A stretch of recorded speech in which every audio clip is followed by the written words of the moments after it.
Welcome back to clean news Rajasthan. चलिए देखते हैं राजस्थान की 15 फटाफट बड़ी खबरों को। शाही डिनर, पीएम मोदी के साथ रोड शो। फ्रांस के राष्ट्रपति इमैनुअल मैक्रों इस साल गणतंत्र दिवस पर मुख्य अतिथि के तौर पर भारत आ रहे हैं। वो 25 जनवरी को जयपुर यात्रा पर आएंगे। उनके साथ प्रधानमंत्री नरेंद्र मोदी भी जयपुर में होंगे। इस दौरान पीएम मैक्रों के साथ रोड शो भी करेंगे। यह रोड शो त्रिपोलिया गेट से सांगानेरी गेट तक होगा। प्राप्त जानकारों के अनुसार प्रशासन उनके रोड शो की तैयारियों में जुटा हुआ है। फ्रांस के राष्ट्रपति मैक्रों का यह भारत दौरा ऐतिहासिक होने वाला है। राजस्थान के इन जिलों में कड़ाके की सर्दी से छुट्टी दुगनी। राजस्थान में कड़ाके की सर्दी का दौर लगातार जारी है। वहीं मौसम विभाग ने 22 जनवरी के लिए प्रदेश के 8 जिलों में कोल्ड का अलर्ट जारी किया है। मौसम विभाग का कहना है कि इन जिलों में तापमान में और अधिक गिरावट आएगी। इसके साथ ही 12 जिलों में घना कोहरा छाया रह सकता है। विभाग का कहना है कि राजस्थान के लोगों को कड़ाके की सर्दी से राहत नहीं मिलेगी। जयपुर का अधिकतम तापमान 22 डिग्री और न्यूनतम तापमान 7 डिग्री रह सकता है। 22 जनवरी को राज्य के 12 जिलों में घना कोहरा और 10 जिलों में शीतलहर चलेगी। इससे लोगों को कड़ाके की सर्दी महसूस होगी। बोर्ड परीक्षाओं के लिए विद्यार्थियों को मिलेगी प्रश्न बैंक। राजस्थान के सरकारी विद्यालयों में 10वीं और 12वीं की बोर्ड परीक्षाओं की तैयारी के लिए विद्यार्थियों को प्रश्न बैंक मिलेंगे। अधिकारियों ने बताया कि राज्य स्तर पर राजस्थान स्कूल शिक्षा परिषद से प्रश्न बैंक छपवाकर सभी जिलों में विद्यालयों तक पहुंचाए जाएंगे। इसके साथ ही विद्यार्थियों की तैयारी में अतिरिक्त मदद के लिए मिशन ज्ञान के साथ समन्वय से रिविजन क्लासेस भी शुरू की जा रही है। जाट आंदोलन का समर्थन करने पहुंचे बीजेपी विधायक। डी कुम्हेर से भाजपा विधायक शैलेश सिंह रविवार को जाट आरक्षण आंदोलन को समर्थन देने के लिए महापड़ाव स्थल पर पहुंचे। उन्होंने कहा कि आरक्षण की मांग वाजिब है। हम सरकार से निवेदन करेंगे कि दोनों जिलों के जाटों को आरक्षण देने की पहल सकारात्मक रूप से की जाए। केंद्र की ओबीसी में भरतपुर धौलपुर जिले के जाट आरक्षण की मांग कर रहे हैं। इसके लिए गाँव जयचौली में महापड़ाव जारी है। सरकार की तरफ से वार्ता के लिए निमंत्रण लेकर अतिरिक्त जिला पुलिस अधीक्षक रघुवीर कबिया और वैर के उपखंड अधिकारी ललित मीणा आंदोलन स्थल पर जाट नेताओं के पास पहुंचे। सीएम मजन लाल पर थाना प्रभारी की विवादित टिप्पणी, पुलिस अधीक्षक ने लिया बड़ा एक्शन। शहर के प्रतापगढ़ थाना प्रभारी महावीर प्रसाद मीणा के जयपुर में मुख्यमंत्री के सदर थाने में औचक निरीक्षण पर टिप्पणी से विवाद खड़ा हो गया है। सीआई ने थाने के ग्रुप में सीएम के खिलाफ विवादित टिप्पणी की। इससे भाजपा में उबाल आ गया है। भाजपा नेताओं ने निरीक्षक को निलंबित करने की पुलिस अधीक्षक से मांग की थी। मामले की गंभीरता को देखते हुए पुलिस अधीक्षक श्याम सिंह ने रविवार दोपहर सीआई को निलंबित कर दिया है। भजनलाल सरकार एक्शन मोड पर 11 आरएस को थमाया नोटिस। राजस्थान में भजनलाल सरकार एक्शन मोड पर है। 11 आरएस अधिकारियों को तबादले के बाद ड्यूटी ज्वाइन न करने पर नोटिस दिया गया है, जबकि 4 आरएस अधिकारियों को मेडिकल बोर्ड के सामने उपस्थित होना पड़ेगा।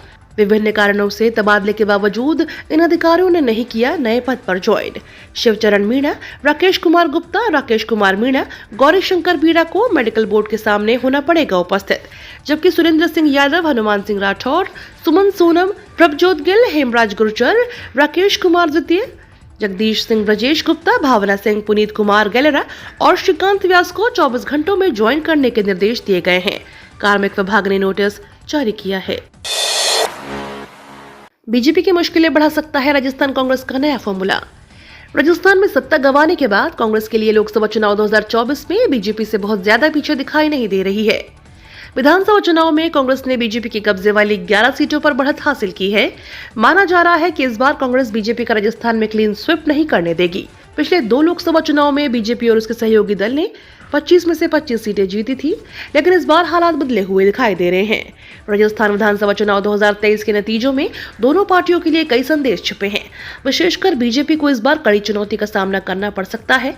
हार के बाद माना जा रहा है कि गहलोत और पायलट गुट लोकसभा चुनाव में एकजुट होकर चुनाव लड़ेंगे।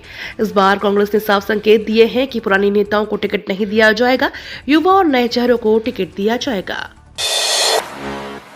अन्नपूर्णा रसोई में बासी रोटियां और ठंडी सब्जी खाकर भड़के मंत्री दिलावर। राजस्थान की पूर्व गहलोत सरकार की महत्वपूर्ण योजना इंदिरा रसोई अब अन्नपूर्णा रसोई के नाम से जाना जाता है। श्री अन्नपूर्णा रसोई के औचक निरीक्षण में मिली खामियों के बाद स्वायत्त शासन विभाग हरकत में आया है। राजस्थान की पूर्व गहलोत सरकार की महत्वपूर्ण योजनाओं में से एक इंदिरा रसोई योजना का नाम बदलकर अन्नपूर्णा रसोई योजना कर दिया गया है, लेकिन अन्नपूर्णा रसोई योजना का आज और कल औचक निरीक्षण होगा। श्री राम मंदिर प्राण प्रतिष्ठा से पहले राजस्थान में एनआरओबी को मिला यह अनूठा नाम। राम मंदिर प्राण प्रतिष्ठा से पहले पूरे देश में दिवाली जैसा माहौल है। घरों को सजाया जा रहा है, रंगीन रोशनी से बाजार जगमग है। इसी बीच राजस्थान को नए आरओबी की सौगात मिली है। केंद्रीय सड़क परिवहन एवं राजमार्ग मंत्री नितिन गडकरी ने रविवार को बलोत्रा में रेलवे ओवरब्रिज का लोकार्पण किया। इसके साक्षी बने मुख्यमंत्री भजन लाल शर्मा, पीडब्ल्यूएच मंत्री कुमारी सहित कई मंत्री और विभाग से जुड़े अधिकारी। सबसे खास बात यह है कि इस ओवरब्रिज का नाम राम मंदिर की प्राण प्रतिष्ठा से पहले ही इस ओवरब्रिज को राम सेतु नाम दिया गया है। भगवान राम ने लंका तक पहुंचने के लिए समुद्र में जो मार्ग बनाया था, इसे राम सेतु ही नाम दिया गया था। इसी आधार पर मानते हुए ओवरब्रिज को राम सेतु नाम दिया गया है। यह ओवरब्रिज राष्ट्रीय राजमार्ग 112 जोधपुर बाड़मेर रेलवे स्टेशन पर 102 करोड़ रुपए की लागत से 2 किलोमीटर लंबाई में 2 लेन में बना हुआ है। रेलवे ने फिर धड़ाधड़ रद्द की लंबी दूरी की ये 7 ट्रेनें। कोहरे का असर अब उड़ानों के साथ साथ ट्रेनों पर भी नजर आने लगा है। लंबे समय बाद उत्तर पश्चिम रेलवे ने कोहरे के कारण एक साथ 7 ट्रेनों को रद्द कर दिया है, लेकिन इस बार एनडब्ल्यूआर ने कोहरे के चलते ज्यादा ट्रेनें रद्द नहीं की है। सर्दी के इस पूरे सीजन में यह पहला मौका है जब एनडब्ल्यूआर कोहरे के चलते ट्रेनें रद्द करने जा रहा है। यह ट्रेनें बेहद कम समय के लिए रद्द की जा रही है। वर्तमान में कोहरे के कारण यूं भी कई ट्रेनें घंटों देरी से चल रही है। 108 इंच लंबी प्रभु राम की चरण पादुकाएं जाएंगी जोधपुर से अयोध्या। अयोध्या में होने वाले भव्य श्री राम मंदिर प्राण प्रतिष्ठा महोत्सव को लेकर पूरे देश में उत्साह है। हर कोई भगवान राम के लिए अपनी अपनी भक्ति दिखाने में जुटे हैं। ऐसे में जोधपुर शहर में लकड़ी के कारीगरों ने भी अपनी ओर से भगवान श्री राम के लिए 9 फीट यानी 108 इंच लंबी लकड़ी की भव्य चरण पादुकाएं बनाई हैं। कारीगर देवेंद्र बड़ल ने बताया कि पूरे देश में राममय माहौल बना हुआ है। ऐसे में हमने भी सोचा कि कुछ नया किया जाए। राजस्थान में आज 22 जनवरी को हॉस्पिटल इस समय खुलेंगे।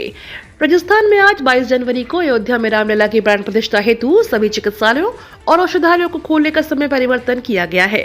अब 2 बजे से 3 बजे तक खोलने का समय निर्धारित हुआ है। पहले यह समय सुबह 9 बजे से 11 बजे तक निर्धारित किया गया था। निदेशालय चिकित्सा एवं स्वास्थ्य सेवाएं ने आदेश जारी कर दिए हैं।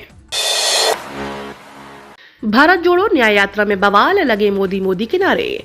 असम के सोनितपुर में भारत जोड़ो न्याय यात्रा के दौरान भीड़ ने राहुल गांधी की बस को घेर लिया। बीजेपी का झंडा लिए भीड़ में मौजूद लोग मोदी के नारे लगाने लगे। राहुल गांधी बस से नीचे उतरे तो उनकी सुरक्षा में तैनात जवानों ने उन्हें वापस बस में भेज दिया। एक कांग्रेस नेता ने आरोप लगाया कि यात्रा को कवर कर रहे एक व्लॉगर का कैमरा छीन लिया गया। पार्टी की सोशल मीडिया टीम के साथ भी मारपीट की गई है। अफगानिस्तान में क्रैश प्लेन भारतीय नहीं। रविवार को अफगानिस्तान में क्रैश हुए विमान को लेकर भारतीय नागरिक उड्डयन विभाग ने बड़ी जानकारी दी है। डीजीसीए ने बताया कि क्रैश हुआ एयरक्राफ्ट मोरक्को का एयर एम्बुलेंस था। वो थाईलैंड से मॉस्को जा रहा था। रास्ते में इसने बिहार के गया एयरपोर्ट पर ईंधन भरा था। प्लेन तकनीकी खराबी की वजह से अपने रास्ते से भटक गया और अफगानिस्तान के बदख्शां प्रोविंस के जेबाग जिले के क्रैश हो गया है। विमान में सवार 6 लोग लापता है। जल्द ही राम भक्त बन जाएंगे ओवैसी। बाबरी मस्जिद पर एआईएमआईएम के अध्यक्ष असदुद्दीन ओवैसी ने हाल ही में एक बयान दिया था, जिसके बाद उन पर निशाना साधते हुए विश्व हिंदू परिषद ने कहा कि हैदराबाद के सांसद जल्द ही राम नाम का जाप करेंगे। वीएचपी ने कहा कि ओवैसी ब्रिटेन से बैरिस्टर हैं। उन्होंने मस्जिद को बचाने के लिए अदालत का रुख क्यों नहीं किया, सिर्फ राजनीति करते हैं। इस मुस्लिम पार्टी को समझना चाहिए कि वे जल्दी राम भक्त बन जाएंगे और जाप करेंगे।